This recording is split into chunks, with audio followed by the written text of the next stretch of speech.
Richard Duane, Rick Warren, lahir 28 Januari 1954, adalah seorang pendeta dan penulis. Dia juga merupakan penulis buku-buku Kristen yang laris, termasuk panduannya untuk pelayanan gereja dan penginjilan The Purpose Driven Church, yang telah melahirkan serangkaian konferensi tentang pelayanan Kristen dan penginjilan. Ia mungkin paling dikenal atas kebaktian yang bermula dari seminarnya tentang bukunya, The Purpose Driven Life, yang telah terjual lebih dari 30 juta kopi, yang menjadikan Warren sebagai penulis buku laris di New York Times. Tuhan memiliki tujuan di balik setiap masalah. Dia menggunakan keadaan untuk mengembangkan karakter kita. Faktanya, Dia lebih bergantung pada keadaan untuk membuat kita seperti Yesus, daripada Dia bergantung pada pembacaan kita terhadap Alkitab. Ketika Anda memahami bahwa hidup adalah ujian, Anda menyadari bahwa tidak ada yang tidak penting dalam hidup Anda. Cara Anda menyimpan harta karun di surga adalah dengan berinvestasi untuk membawa orang ke sana. Melalui keselamatan masa lalu kita telah diampuni, masa kini kita diberi makna, dan masa depan kita dijamin. Penggunaan hidup terbaik adalah cinta. Ekspresi cinta terbaik adalah waktu. Waktu terbaik untuk mencintai adalah sekarang. Tuhan mengkhususkan diri dalam memberi orang awal yang baru. Karakter dikembangkan dan diungkapkan oleh ujian, dan semua kehidupan adalah ujian. Cinta meninggalkan warisan. Bagaimana Anda memperlakukan orang lain, bukan kekayaan atau pencapaian Anda, adalah dampak paling abadi yang dapat Anda tinggalkan di bumi. Tuhan jauh lebih tertarik pada siapa diri Anda daripada siapa diri Anda. Setiap kali Anda mengalahkan godaan, Anda menjadi lebih seperti Yesus. Jika Anda masih hidup, ada tujuan untuk hidup Anda. Tragedi terbesar bukanlah kematian, tetapi hidup tanpa tujuan. Gairah mendorong kesempurnaan. Tuhan tidak pernah melakukan sesuatu secara tidak sengaja, dan Dia tidak pernah membuat kesalahan. Apa yang terjadi secara lahiriah dalam hidup Anda tidak sepenting apa yang terjadi di dalam diri Anda. Keadaan Anda bersifat sementara, tetapi karakter Anda akan bertahan selamanya. Semakin dekat Anda hidup dengan Tuhan, semakin kecil segala sesuatu yang lain muncul. Paling-paling, Anda akan hidup 100 tahun di bumi, tetapi Anda akan menghabiskan selamanya dalam kekekalan. Setiap masalah adalah kesempatan membangun karakter, dan semakin sulit, semakin besar potensi untuk membangun otot spiritual dan serat moral. Pelayanan terbesar Anda kemungkinan besar akan keluar dari luka terbesar Anda. Misalnya, Tuhan mengajarkan kita untuk mengasihi dengan menempatkan beberapa orang yang tidak mengasihi di sekitar kita. Tidak perlu karakter untuk mencintai orang-orang yang cantik dan penuh kasih kepada Anda. Tujuan Allah lebih besar daripada masalah kita, rasa sakit kita dan bahkan dosa kita. Ketakutan adalah penjara yang dipaksakan sendiri yang akan membuat Anda tidak menjadi apa yang Tuhan inginkan untuk Anda. Anda harus bergerak melawannya dengan senjata iman dan kasih. 4 dari 10 perintah membahas hubungan kita dengan Allah, sementara 6 lainnya berurusan dengan hubungan kita dengan orang-orang. Tapi ke-10-nya adalah tentang hubungan.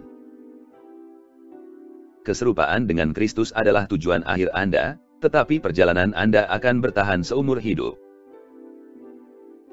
Setelah belajar mengasihi Allah, penyembahan, belajar mengasihi orang lain adalah tujuan kedua dalam hidup Anda.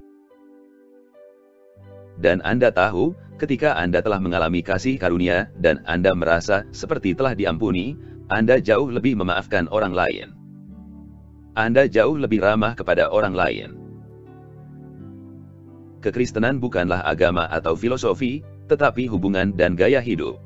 Inti dari gaya hidup itu adalah memikirkan orang lain, seperti yang Yesus lakukan, bukan diri kita sendiri.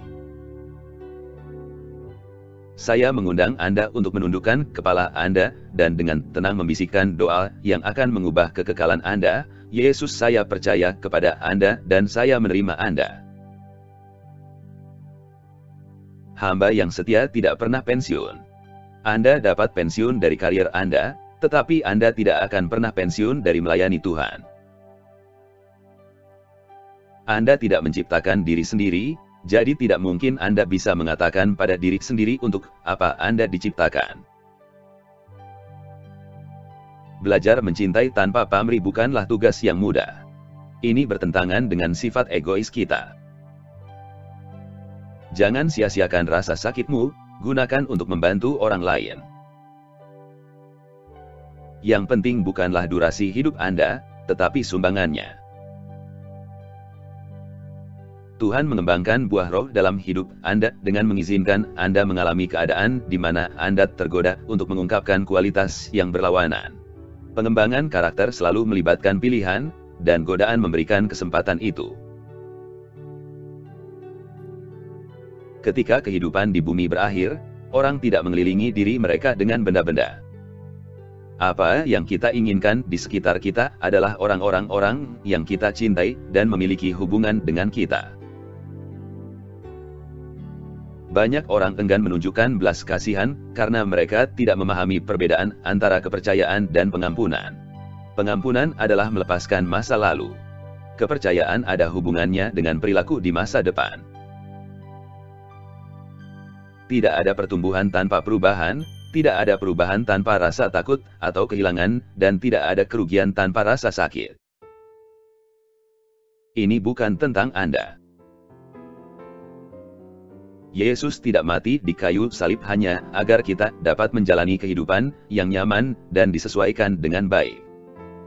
Tujuannya jauh lebih dalam, Dia ingin membuat kita seperti dirinya sendiri sebelum Dia membawa kita ke surga. Ini adalah hak istimewa terbesar kita, tanggung jawab langsung kita, dan tujuan akhir kita. Selama 90 hari ke depan, orang-orang akan lebih terbuka terhadap Injil daripada bertahun-tahun. Adalah tanggung jawab Tuhan untuk membuat orang menerima, adalah tanggung jawab kita untuk menabur benih. Tuhan tidak ingin Anda menjadi seorang Tuhan, Dia ingin Anda menjadi saleh mengambil nilai-nilai, sikap, dan karakternya. Dia, Tuhan, biasanya lebih suka bekerja melalui manusia daripada melakukan mukjizat, sehingga kita akan bergantung satu sama lain untuk persekutuan. Sama seperti 9 bulan yang Anda habiskan di dalam rahim ibu Anda bukanlah akhir dari diri mereka sendiri tetapi persiapan untuk hidup, jadi hidup ini adalah persiapan untuk yang berikutnya. Senyum Allah adalah tujuan hidup Anda. Hidup untuk menciptakan warisan duniawi adalah tujuan yang picik. Kebanggaan membangun tembok di antara orang-orang, kerendahan hati membangun jembatan. Komitmen Anda dapat mengembangkan Anda atau menghancurkan Anda, tetapi bagaimanapun juga, mereka akan mendefinisikan Anda. Perubahan selalu dimulai dalam pikiran Anda. Cara Anda berpikir menentukan perasaan Anda, dan cara Anda merasa memengaruhi cara Anda bertindak. Ketika Anda hidup dalam terang kekekalan, nilai-nilai Anda berubah. Orang Kristen yang tidak melayani adalah kontradiksi dalam hal. Sementara kita khawatir tentang seberapa cepat kita tumbuh, Allah khawatir tentang seberapa kuat kita tumbuh. Cara termudah untuk menemukan tujuan suatu penemuan adalah dengan bertanya kepada penciptanya. Hal yang sama berlaku untuk menemukan tujuan hidup Anda, tanyakan kepada Tuhan.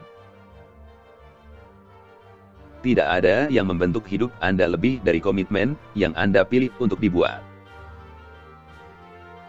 Kekayaan diri dan kekayaan bersih tidak sama. Nilai-nilai kekal, bukan nilai-nilai duniawi, hendaknya menjadi faktor penentu bagi keputusan-keputusan Anda. Aspek yang paling merusak dari kehidupan kontemporer adalah pemikiran jangka pendek. Godaan selalu dimulai dalam pikiran Anda, bukan dalam keadaan. Mengapa ini terjadi pada saya? Mengapa saya mengalami masa-masa sulit seperti itu? Salah satu jawabannya adalah bahwa hidup seharusnya sulit. Itulah yang memungkinkan kita untuk tumbuh. Ingat, bumi bukanlah surga. Banyak dari masalah kita terjadi karena kita mendasarkan pilihan kita pada otoritas yang tidak dapat diandalkan, budaya, semua orang melakukannya, tradisi, kami selalu melakukannya, alasan, tampaknya logis, atau emosi, rasanya benar. Tidak ada yang sekuat kehidupan yang terfokus, seseorang hidup dengan sengaja. Tuhan jauh lebih peduli tentang karakter Anda daripada karier Anda, karena Anda akan membawa karakter Anda ke dalam kekekalan, tetapi bukan karier Anda. Anda tidak pernah tahu bahwa Tuhan adalah semua yang Anda butuhkan sampai Tuhan adalah semua yang Anda miliki. Tuhan tidak pernah menyia-nyiakan apapun. Ingatlah bahwa karakter Anda adalah jumlah total dari kebiasaan Anda. Setiap godaan adalah kesempatan untuk berbuat baik. Belas kasihan Tuhan kepada kita adalah motivasi untuk menunjukkan belas kasihan kepada orang lain.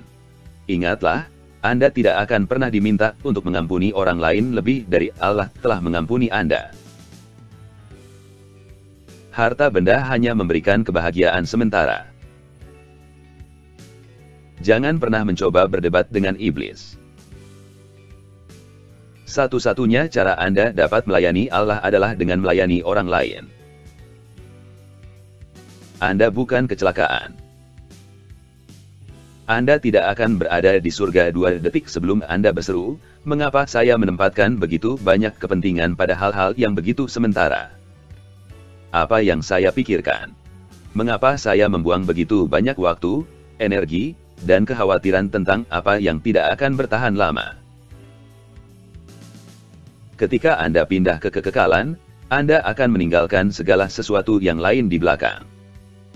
Yang Anda bawa hanyalah karakter Anda. Jika orang lain tidak menggunakan hadiah mereka, Anda akan ditipu, dan jika Anda tidak menggunakan hadiah Anda, mereka akan ditipu. Tuhan menggunakan firman-Nya, umat dan keadaannya untuk membentuk kita. Ketiganya sangat diperlukan untuk pengembangan karakter. Firman Tuhan menyediakan kebenaran yang kita butuhkan untuk tumbuh, umat Tuhan memberikan dukungan yang kita butuhkan untuk tumbuh, dan keadaan menyediakan lingkungan yang kita butuhkan untuk tumbuh. Jika Tuhan hanya menggunakan orang yang sempurna, tidak ada yang akan dilakukan. Tuhan akan menggunakan siapa saja jika Anda tersedia. Alkitab menawarkan 3 metafora yang mengajarkan kepada kita pandangan Allah tentang kehidupan. Hidup adalah ujian, hidup adalah kepercayaan, dan hidup adalah tugas sementara. Jangan pernah lupa bahwa hidup bukan tentang Anda. Engkau ada untuk tujuan Tuhan, bukan sebaliknya. Integritas dibangun dengan mengalahkan godaan untuk menjadi tidak jujur. Kerendahan hati tumbuh ketika kita menolak untuk menjadi sombong, dan daya tahan berkembang setiap kali Anda menolak godaan untuk menyerah. Tuhan dengan sengaja mengizinkan Anda untuk melalui pengalaman menyakitkan untuk memperlengkapi Anda untuk pelayanan kepada orang lain. Karena Tuhan bermaksud membuat Anda seperti Yesus, Dia akan membawa Anda melalui pengalaman yang sama yang Yesus alami. Itu termasuk kesepian, godaan, stres, kritik, penolakan, dan banyak masalah lainnya. Untuk memanfaatkan kehidupan Anda sebaik-baiknya, Anda tidak boleh melupakan 2 kebenaran. Pertama, dibandingkan dengan kekekalan, hidup ini sangat singkat. Kedua, bumi hanyalah tempat tinggal sementara. Anda tidak akan lama berada di sini, jadi jangan terlalu terikat. Tidak ada kata terlambat untuk mulai tumbuh. Kehidupan di bumi adalah tugas sementara. Tuhan sedang mencari orang untuk digunakan, dan jika Anda bisa mendapatkan kegunaan, Dia akan membuat Anda lelah. Doa paling berbahaya yang dapat Anda doakan adalah ini, gunakan aku. Jangan pernah mengacaukan aktivitas dengan produktivitas. Ingat seberapa jauh Anda telah melangkah, bukan hanya seberapa jauh Anda harus melangkah. Karunia rohani Anda tidak diberikan untuk keuntungan Anda sendiri tetapi untuk kepentingan orang lain, sama seperti orang lain diberi karunia untuk keuntungan Anda. Bayi pada dasarnya benar-benar egois. Mereka hanya memikirkan diri mereka sendiri dan kebutuhan mereka sendiri. Mereka tidak mampu memberi, mereka hanya bisa menerima. Itu adalah pemikiran yang belum matang. Sayangnya, banyak orang tidak pernah tumbuh melampaui pemikiran seperti itu. Hidup adalah tentang membiarkan Tuhan menggunakan Anda untuk tujuannya, bukan menggunakannya untuk tujuan Anda sendiri. Setiap kali setan menyarankan pencobaan, Yesus membalas dengan mengutip kitab suci. Waktu adalah hadiah Anda yang paling berharga, karena Anda hanya memiliki jumlah yang ditentukan. Tujuan akhir Allah bagi kehidupan Anda di bumi bukanlah penghiburan, tetapi pengembangan karakter. Dia ingin Anda tumbuh secara rohani dan menjadi seperti Kristus. Alkitab mengatakan bahwa semua orang, bukan hanya orang percaya, memiliki bagian dari gambar Allah, itulah sebabnya pembunuhan dan aborsi salah. Tuhan menjadikan kita masing-masing sebagai makhluk seksual, dan itu baik. Ketertarikan dan gairah adalah respons alami, spontan, yang diberikan Tuhan terhadap kecantikan fisik, sementara nafsu adalah tindakan kehendak yang disengaja. Anda perlu berpikir lebih banyak tentang kekekalan dan tidak kurang. Engkau diciptakan oleh Tuhan dan untuk Tuhan, dan sampai engkau memahaminya, hidup tidak akan pernah masuk akal. Banyak kebingungan dalam kehidupan Kristen datang dari mengabaikan kebenaran sederhana bahwa Allah jauh lebih tertarik untuk membangun karakter Anda daripada apapun. Kerendahan hati bukanlah berarti tidak memikirkan diri sendiri, tetapi kurang memikirkan diri sendiri. Di akhir hidup Anda di dunia, Anda akan dievaluasi dan dihargai sesuai dengan seberapa baik Anda menangani apa yang Tuhan percayakan kepada Anda.